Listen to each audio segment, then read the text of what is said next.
दोस्तों, आज की यह खबर दिल्ली के ठंडे कमरों या किसी प्रेस कॉन्फ्रेंस से नहीं निकली है, बल्कि यह खबर बारूद की गंध और युद्ध के मैदान की उस खतरनाक रणनीति से निकलकर आई है जिसने इस वक्त दुनिया के बड़े बड़े सुपर पावर मुल्कों की नींद हराम कर दी है।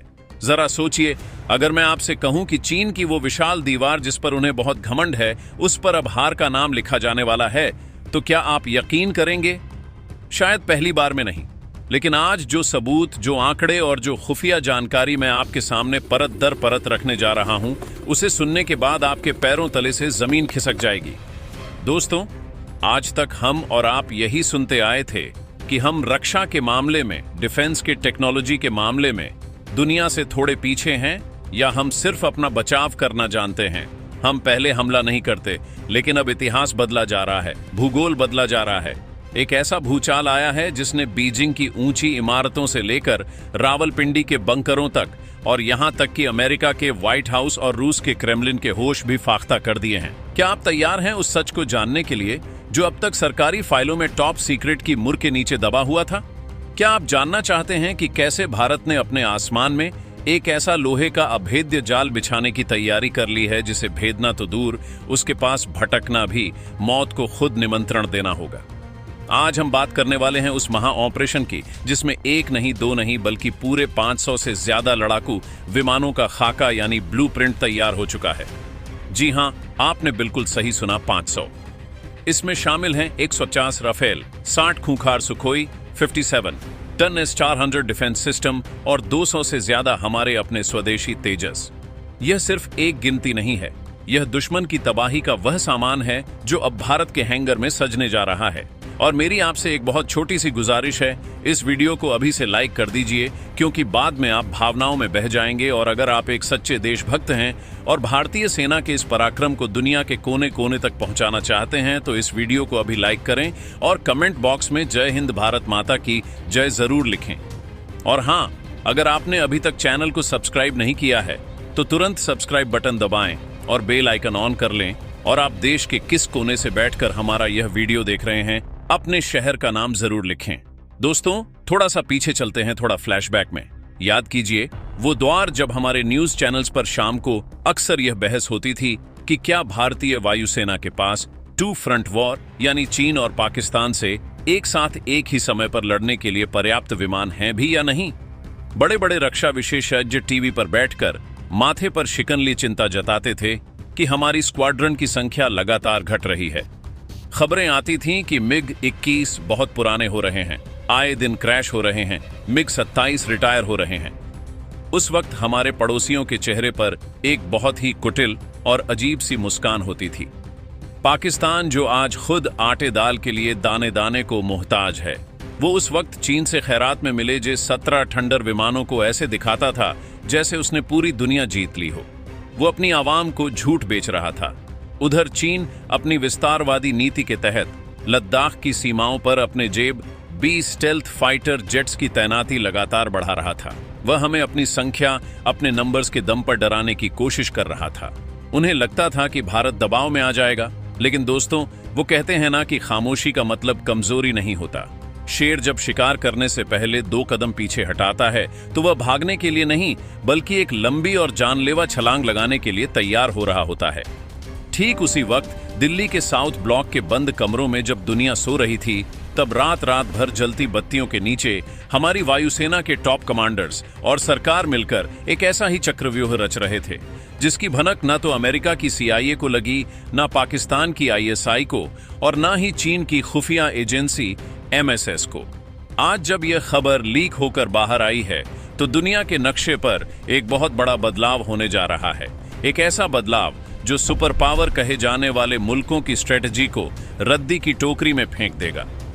अब जो खबर छन कर आ रही है वो यह है कि साल 2025 खत्म होते होते भारत ने यह बिल्कुल साफ कर दिया है कि अब लड़ाई बराबरी की नहीं होगी। अब हम बराबरी का मुकाबला नहीं करेंगे, बल्कि अब लड़ाई एक तरफा डोमिनेशन की होगी। डोमिनेशन यानी दबदबा, ऐसा दबदबा कि दुश्मन अपनी सीमा के अंदर भी अपना जहाज उड़ाने से पहले 10 बार सोचे कि कहीं भारतीय रडार उसे देख तो नहीं रहा। मेक इन इंडिया के तहत 500 से ज्यादा लड़ाकू विमानों का ब्लूप्रिंट तैयार कर लिया गया है। आप जरा ठंडे दिमाग से सोचिए, 500 फाइटर जेट्स, ये कोई छोटी मोटी संख्या नहीं है। यूरोप के कई देशों की तो पूरी वायुसेना में कुल मिलाकर 50 जहाज नहीं होते, और यहां हम 500 नए अत्याधुनिक और घातक विमानों की पूरी फौज खड़ी करने जा रहे हैं। बॉर्डर पर जो दुश्मन कल तक अपनी संख्या के दम पर हमें आंखें दिखाते थे, आज उनके रडार पर कुछ ऐसे सिग्नल आ रहे हैं जिन्हें डिकोड करते करते उनके पसीने छूट रहे हैं। यह खबर सिर्फ हथियारों की खरीद की नहीं है, बल्कि यह एक ऐसे मास्टर प्लान का लीक होना है जिसे भारतीय वायुसेना ने अगले 1 दशक के लिए तैयार किया है। रातों रात समीकरण बदल चुके हैं। अब सवाल यह उठता है कि आखिर इस लिस्ट में है क्या? क्यों अचानक रूस के सबसे खतरनाक फाइटर जेट की चर्चा फिर से गर्म हो गई है, जिसे दुनिया ने भुला दिया था? और क्या भारत सच में टेडेस्ट 400 सिस्टम तैनात करने जा रहा है? दोस्तों, बात को बिल्कुल जमीनी हकीकत से शुरू करते हैं और उस कड़वे सच का सामना करते हैं जिसे अक्सर बड़ी बड़ी हेडलाइंस और चमक धमक के पीछे छिपा दिया जाता है। पिछले 1 दशक से रक्षा विशेषज्ञों, वायुसेना के पूर्व रिटायर्ड जनरलों और डिफेंस बीट को कवर करने वाले पत्रकारों के बीच एक ही चर्चा दबी जुबान में चल रही थी, और वह चर्चा थी भारत की घटती ताकत की।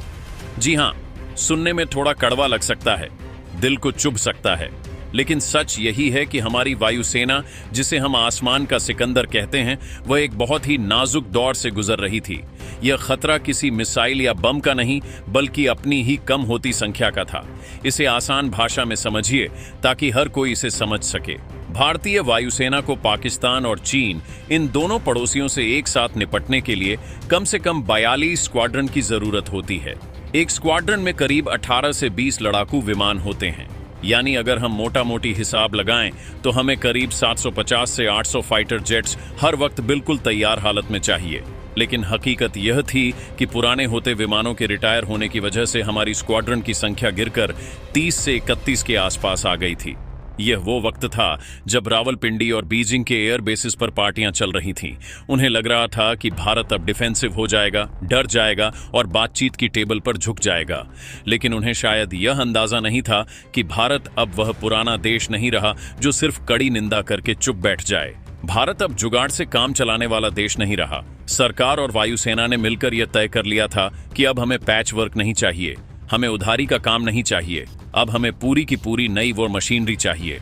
अब हम 1-2 जहाज खरीदकर खुश नहीं होंगे, बल्कि पूरा का पूरा जखीरा खड़ा करेंगे।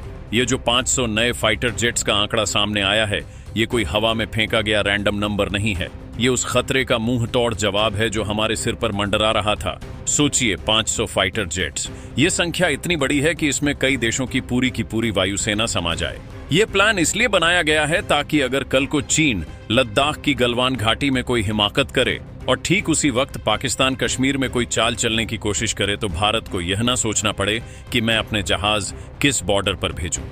हमारे पास इतना दम होगा, इतनी मशीनें होंगी कि हम एक साथ दोनों मोर्चों पर दोनों दुश्मनों की ईंट से ईंट बजा सकें। और फिर भी हमारे पास रिजर्व में इतने जहाज बचे रहेंगे कि अगर कोई तीसरा देश बीच में आने की जुर्रत करे तो उसका भी इलाज किया जा सके। यहां एक और बात समझनी बहुत जरूरी है दोस्तों, और वो है क्वांटिटी का अपना एक अलग ही क्वालिटी होना। दूसरे विश्व युद्ध के दौरान सोवियत नेता जोसेफ स्टालिन ने एक बार कहा था, quantity has a quality all it's on, यानी संख्या बल की अपनी एक अलग ताकत होती है। अगर आपके पास दुनिया का सबसे बेहतरीन जहाज है लेकिन वह सिर्फ एक है, और दुश्मन के पास 10 औसत दर्जे के जहाज हैं, तो वह 10 मिलकर उस एक को घेर कर मार गिराएंगे। भारत इस खतरे को बहुत गहराई से समझ चुका था। हमें राफेल जैसी अत्याधुनिक क्वालिटी भी चाहिए थी और तेजस जैसी भारी क्वांटिटी भी। और यह जो नया मेगा एक्विजिशन प्लान लीक होकर बाहर आया है, यह उसी रणनीति का हिस्सा है।